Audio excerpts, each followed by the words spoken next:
Doctor ortho Ayurvedic oil and capsule. अब दर्द भी घुटने टेकेगा। अंकिता भंडारी हत्याकांड मामला विरोध के बीच सीएम धामी ने की सीबीआई जांच की संस्तुति। खूनी रिजॉर्ट की भी खुलेंगी परतें, अब केंद्र सरकार लेगी फैसला।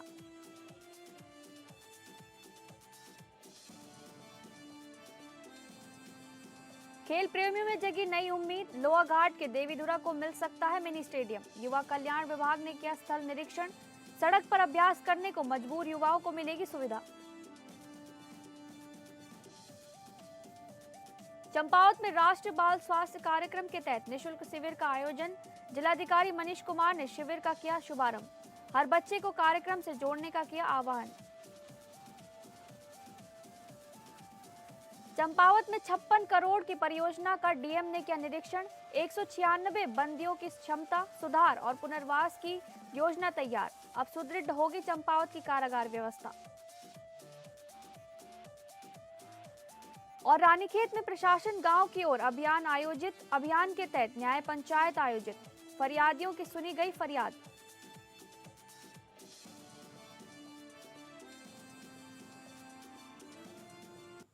नमस्कार, आप सभी का स्वागत है उत्तराखंड न्यूज में। मैं हूं आपके साथ शालिनी राणा। शुरुआत करेंगे उत्तराखंड से जुड़ी खबरों की।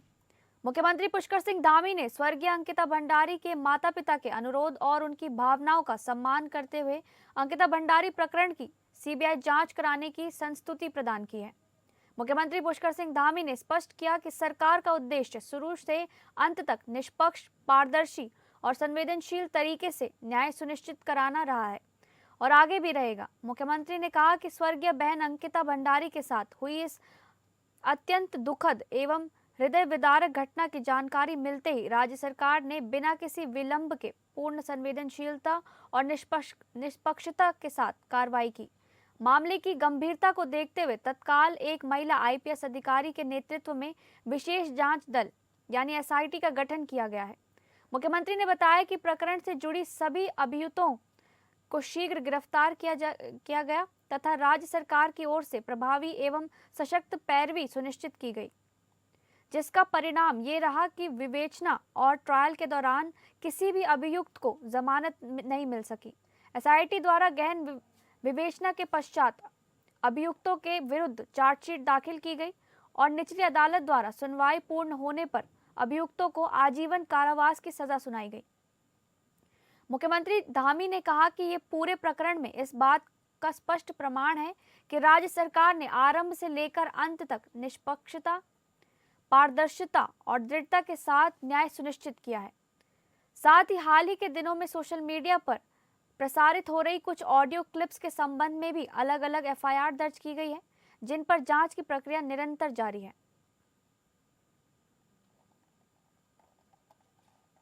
भंडारी के साथ हुई दुर्भाग्यपूर्ण घटना की जानकारी मिलते ही राज्य सरकार ने, प्रशासन ने बिना किसी भेदभाव के पूरी पारदर्शिता के साथ, निष्पक्षता के साथ कार्रवाई प्रारंभ की।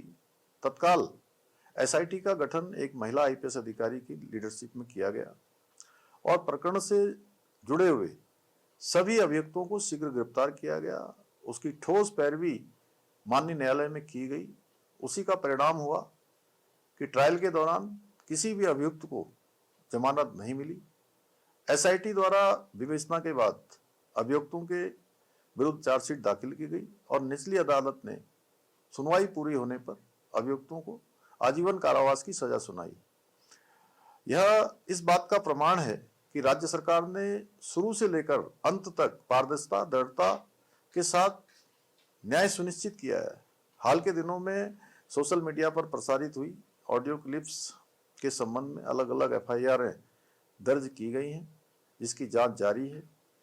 कुछ लोगों ने इस दौरान अपने राजनीतिक उद्देश्यों की पूर्ति के लिए भ्रामक स्थितियां पैदा करने का प्रयास किया है, प्रदेश में भ्रम की स्थिति पैदा करने का काम किया है। ऐसे में सरकार का दायित्व है कि देवतुल्य जनता को इस स्थिति से निकाला जाए, उनकी भावनाओं का सम्मान किया जाए। और हमने सोचा कि सबसे ज्यादा पीड़ित पक्ष उनके माता पिता हैं और उनका पक्ष जरूर जानना चाहिए। मैंने उनके माता पिता से बात की है और उन्हीं के द्वारा बातचीत में कहा गया है कि सीबीआई की जांच होनी चाहिए इस प्रकरण में, जिसका सम्मान करते हुए हम इस मामले की जांच सीबीआई से कराने की संस्तुति कर रहे हैं। हमने पहले भी न्याय सुनिश्चित किया है और आगे भी पूरी प्रतिबद्धता के साथ, दृढ़ता के साथ हम स्वर्गीय बहन अंकिता को न्याय दिलाने के लिए संकल्पबद्ध हैं और बहन बेटियों की सुरक्षा हमारी सर्वोच्च प्राथमिकता है। उनके विरुद्ध किसी प्रकार का अपराध सहन नहीं किया जाएगा और अपराधियों को ऐसी सजा मिलेगी जो समाज के लिए भी एक नजीर बनेगी। लोहाघाट क्षेत्र के खेल प्रेमियों और युवाओं के लिए एक सुखद संकेत सामने आया है। देवीधुरा में मिनी स्टेडियम निर्माण की दिशा में पहल करते हुए पार्टी ब्लॉक से युवा कल्याण विभाग की पूनम आर्या एवं बहादुर सिंह द्वारा संभावित स्थल का निरीक्षण किया गया। इस पहल के पीछे लंबे समय से प्रयासरत अखिल भारतीय विद्यार्थी परिषद चंपावत के पूर्व जिला संयोजक सुदीप चम्याल ने बताया कि देवीधुरा क्षेत्र के अनेक युवा भारतीय सेना एवं सुरक्षा बलों की तैयारी कर रहे हैं, लेकिन समुचित खेल मैदान न होने के कारण उन्हें सड़क पर ही दौड़ एवं अभ्यास करना पड़ता है। इससे आए दिन दुर्घटनाओं का खतरा बना रहता है। उन्होंने कहा कि यदि मिनी स्टेडियम का निर्माण होता है तो न केवल युवाओं को सुरक्षित अभ्यास का अवसर मिलेगा, बल्कि क्षेत्र में खेल संस्कृति को भी नई दिशा मिलेगी। ये स्टेडियम आने वाली पीढ़ी के लिए भी प्रेरणा स्रोत बनेगा। निरीक्षण के दौरान देवेंद्र भट्ट, सुमित चम्याल, अमित कुमार, पवन जोशी सहित कई स्थानीय युवा और खेल प्रेमी उपस्थित रहे। सभी ने विभागीय अधिकारियों के समक्ष अपनी अपेक्षाएं रखते हुए शीघ्र निर्माण की मांग की। क्षेत्रवासियों को अब उम्मीद है कि देवीधुरा जल्द ही खेल सुविधाओं के मानचित्र पर अपनी पहचान बनाएगा।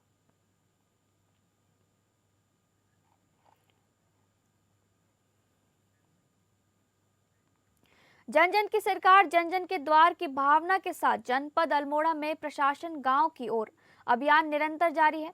अभियान के अंतर्गत न्याय पंचायत स्तर पर बहुउद्देश्य शिविर आयोजित कर आमजन की समस्याओं का त्वरित समाधान किया जा रहा है और विभिन्न विभागों की जन कल्याणकारी योजनाओं की जानकारी भी दी जा रही है। इसी क्रम में विकासखंड द्वारहाट की न्याय पंचायत कफड़ा के अंतर्गत बहुउद्देशीय शिविर का आयोजन किया गया। शिविर में विभिन्न विभागों द्वारा स्टॉल लगाकर योजनाओं की जानकारी दी गई और प्राप्त शिकायतों का मौके पर निस्तारण किया गया। द्वाराहाट विकासखंड के कफड़ा न्यायालय पंचायत में लगे शिविर में पहुंचे उपाध्यक्ष पीएमजीएसवाई अनुश्रवण परिषद शिव सिंह बिष्ट ने कहा कि मुख्यमंत्री पुष्कर सिंह धामी के नेतृत्व में जन जन की सरकार जन जन के द्वार जो कार्यक्रम चला है, उसी के निम्न प्रत्येक ग्राम पंचायत में ऐसे शिविर आयोजित किए जा रहे हैं। लोगों को जो छोटी छोटी समस्याएं होती हैं, उनके लिए सबको यहां से दूरस्थ क्षेत्रों में जाना पड़ता था। आज न्याय पंचायत में जितनी भी ग्राम सभाएं हैं, वहां पर सभी विभागों को बुलाकर, सभी लोगों को बुलाकर उनकी समस्याओं का निस्तारण किया जा रहा है। ये सरकार की बहुत अच्छी योजना है और इसका लाभ आम जनता को मिलना चाहिए।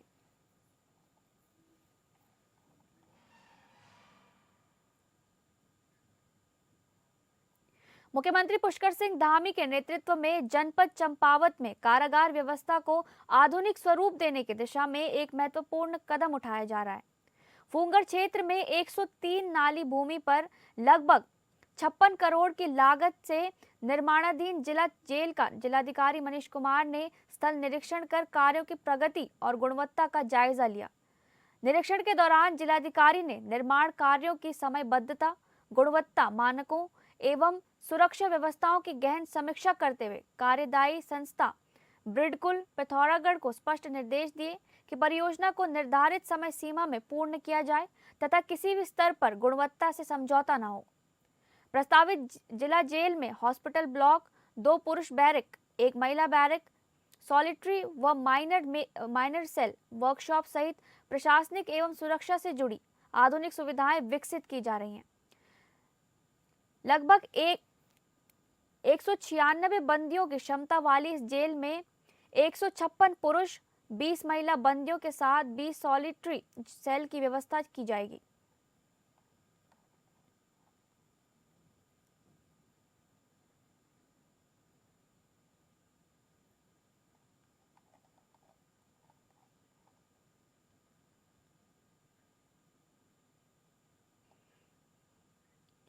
चंपावत के बच्चों के स्वास्थ्य संरक्षण एवं समग्र विकास की दिशा में जनपद चंपावत में राष्ट्रीय बाल स्वास्थ्य कार्यक्रम के अंतर्गत रैन बसेरा नगर पालिका परिसर में 18 वर्ष तक के बच्चों के लिए निःशुल्क मल्टी स्पेशलिटी स्वास्थ्य शिविर का शुभारंभ जिलाधिकारी मनीष कुमार द्वारा किया गया। शिविर में बच्चों की प्रारंभिक स्वास्थ्य जांच, परामर्श एवं उपचार हेतु बाल रोग, हड्डी, नाक, कान, गला, नेत्र, हृदय, दंत, त्वचा सहित फिजियोथेरेपी, स्पीच थेरेपी, ऑडियोलॉजी एवं मानसिक स्वास्थ्य सेवाएं उपलब्ध कराई गई। पात्र बच्चों के दिव्यांग प्रमाण पत्र मौके पर ही तैयार किए गए। जिलाधिकारी ने मुख्य चिकित्सा अधिकारी को निर्देश दिए कि डीडीआरसी के अंतर्गत विद्यालयों में रोस्टर बनाकर विशेष रूप से सक्षम बच्चों की पहचान कर उन्हें नियमित थेरेपी दी जाए। साथ ही आंगनवाड़ी कार्यकर्ताओं व शिक्षकों के लिए प्रशिक्षण कार्यक्रम आयोजित किए जाएं। कार्यक्रम में नगर पालिका अध्यक्षा प्रेमा पांडे, ब्लॉक प्रमुख अंचला बोरा, विधायक प्रतिनिधि प्रकाश तिवारी, नोडल अधिकारी केदार सिंह ब्रिजवाल, सीएमओ डॉक्टर देवेश चौहान सहित विशेषज्ञ चिकित्सक एवं बड़ी संख्या में अभिभावक उपस्थित रहे।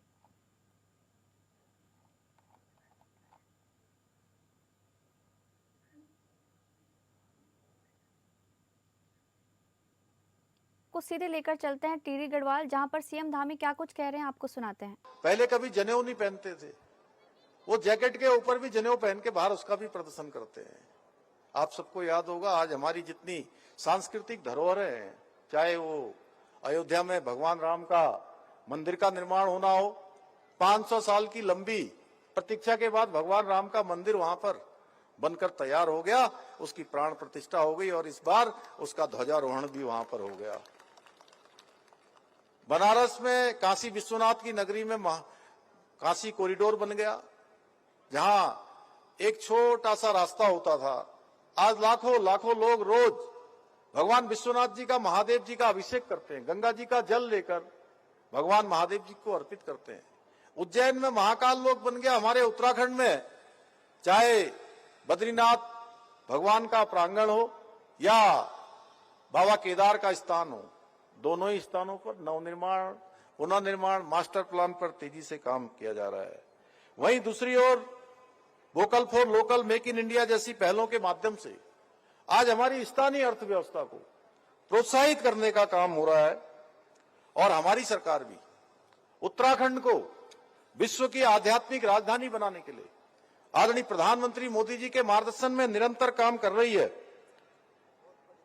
इसके साथ साथ हम श्री कृष्ण यमुना तीर्थ सर्किट और हरिद्वार ऋषिकेश कॉरिडोर के साथ साथ शारदा कॉरिडोर के निर्माण की दिशा में भी काम कर रहे हैं। भाइयों बहनों, आज प्रधानमंत्री श्री नरेंद्र मोदी जी के द्वारा खेलो इंडिया, फिट इंडिया मूवमेंट के माध्यम से देश के अंदर हमारे खिलाड़ियों को आगे बढ़ाने का काम हो रहा है। खेल संस्कृति को प्रोत्साहित करने का अभूतपूर्व काम जो उनके द्वारा किया गया है, उसका सकारात्मक प्रभाव आज एक एक गांव गांव में दिखाई दे रहा है। एक समय था जब लोग कहते थे दुनिया की सबसे बड़ी आबादी का देश भारत, इतनी बड़ी आबादी होने के बाद भी हम पदकों की जब दौड़ होती थी, उस पदकों की दौड़ में हम बहुत पीछे रह जाते थे, हमारे खिलाड़ी अच्छा प्रदर्शन नहीं कर पाते थे। लेकिन आज आदरणीय प्रधानमंत्री मोदी जी के नेतृत्व में इस धारणा को बदल दिया गया है। मुझे अत्यंत प्रसन्नता है कि इस महोत्सव के माध्यम से हमारी विविध खेल प्रतियोगिताओं का आयोजन कर उनकी प्रतिभाओं को निखारने का प्रयास किया जा रहा है। आदरणीय प्रधानमंत्री जी के मार्गदर्शन में हम उत्तराखंड को देवभूमि के साथ साथ खेल भूमि के रूप में भी स्थापित करने की दिशा में निरंतर कार्य कर रहे हैं। और इस वर्ष आपने देखा होगा उत्तराखंड के अंदर राष्ट्रीय खेलों का आयोजन हुआ और वो अपने आप में अभूतपूर्व था। पूरे देश के खिलाड़ी देवभूमि उत्तराखंड का एक अच्छा अनुभव यहां से लेकर गए। अच्छा अनुभव ही नहीं लेकर गए, वो उत्तराखंड के ब्रांड एम्बेसडर बन के गए कि उत्तराखंड के अंदर इतने अच्छे प्रकार से खेलों का आयोजन हुआ। वहीं हमारे खिलाड़ियों ने भी पहली बार एक इतिहास बनाने का काम किया। 103 पदक राष्ट्रीय खेलों में जीतकर एक नया रिकॉर्ड बनाने का काम हमारे राज्य के खिलाड़ियों ने किया। आज हम उत्तराखंड में विश्व स्तरीय इंफ्रास्ट्रक्चर के मामले में भी देश के प्रमुख राज्यों में शामिल हो गए हैं। अब हमारे प्रदेश में राष्ट्रीय नहीं बल्कि अंतर्राष्ट्रीय स्तर की प्रतियोगिताओं का भी आयोजन होने लग गया है। हमारी सरकार जल्दी ही स्पोर्ट्स लीगेसी प्लान बना रही है, जिसके अंतर्गत प्रदेश के प्रमुख 8 शहरों में 23 खेल अकादमियां बनाई जाएंगी, जहां हमारे खिलाड़ी, हमारे युवा बच्चे प्रशिक्षण भी लेंगे और उनको अनेक प्रकार के अवसर भी वहां से मिलेंगे, जिसमें से प्रत्येक वर्ष 920 विश्व स्तरीय एथलीट और 1000 खिलाड़ी उच्च स्तर का प्रशिक्षण प्राप्त कर पाएंगे। मैं चाहता हूं कि थौलदार क्षेत्र के युवा भी इन अकादमियों से जुड़कर अपनी प्रतिभा को निखारें और प्रदेश व देश का नाम रोशन करने में अपना योगदान दें। भाइयों बहनों, मैं भली भांति जानता हूं कि इस क्षेत्र के लोगों ने हमारे राज्य के विकास और देवभूमि के वैभव को पुनः स्थापित करने के लिए बहुत बड़ा त्याग किया है। इसलिए मैं आप सभी को आश्वस्त करता हूं कि थौलदार क्षेत्र के सर्वांगीण विकास, यहाँ की सांस्कृतिक धरोहरों के संरक्षण और संवर्धन के लिए हमारी सरकार पूरी तरह से प्रतिबद्ध होकर काम करेगी। इस क्षेत्र में जो प्रमुख धार्मिक, ऐतिहासिक धार्मिक स्थलों को पर्यटन सर्किट से जोड़कर विकास और रोजगार के नए अवसर सृजित करने की दिशा में हम निरंतर प्रयासरत हैं। हमारी सरकार द्वारा नई टेहरी एवं उसके आसपास के क्षेत्रों के समग्र विकास को सुनिश्चित करने के लिए विभिन्न परियोजनाओं पर काम किया जा रहा है। हम लगभग 1300 करोड़ की लागत से टेहरी झील एवं आसपास के क्षेत्रों में विशेष पर्यटक क्षेत्र विकसित करने की दिशा में काम कर रहे हैं। इसके साथ ही टेहरी झील में एडवेंचर एक्टिविटीज को प्रोत्साहित कर स्थानीय लोगों के लिए रोजगार के अवसर बढ़ाने के उद्देश्य से झील के चारों ओर रिंग रोड का निर्माण भी किया जा रहा है।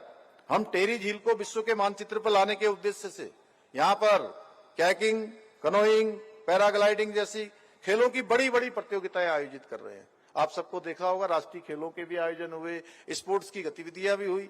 अभी नवंबर माह में ही वहां पर एक बड़े राष्ट्रीय स्तर की खेल प्रतियोगिता आयोजित हुई थी। इतना ही नहीं, अर्धदेशीय राष्ट्रीय खेलों में भी कई आयोजन टेहरी झील में किए गए। हमने टेहरी में के तिवाड़ गांव को पर्यटन ग्राम घोषित करके उसे एक पर्यटन डेस्टिनेशन के रूप में विकसित करने का भी काम किया है।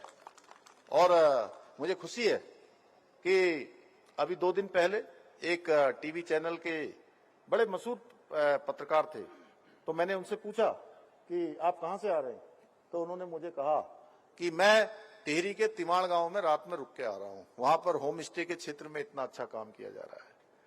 तो ऐसे इस प्रकार से ये क्षेत्र हमारे आज पर्यटन के रूप में उभर कर सामने आ रहे हैं। भाइयों बहनों, एक जनपद 2 उत्पाद योजनाओं, हाउस ऑफ हिमालयाज ब्रांड हो, जिसमें हमारी बहनों के द्वारा जिनका पहला स्टॉल लगा हुआ है, वहां पर मैंने उनके स्टॉल में जाकर सारे देखे। यहाँ की राजमा भी था, दाल भी थी और प्रकार के हमारे कई प्रकार के झंगोरा भी था, लेकिन मुझे लाल चावल नहीं दिखाई थे उसमें।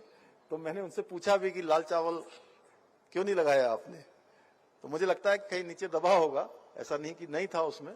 लेकिन आज हमारे इन उत्पादों की मांग पूरे देश और दुनिया के अंदर बढ़ रही है और इसके माध्यम से आज हमारी स्वयं सहायता समूह, हमारे स्थानीय उत्पाद, हमारे ये जो मोटा अनाज जिसको बोलते थे, उसकी मांग आज पूरे दुनिया के अंदर बढ़ रही है।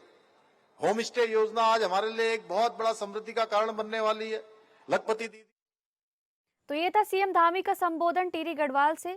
फिलहाल उत्तराखंड न्यूज में बस इतना ही। नमस्कार।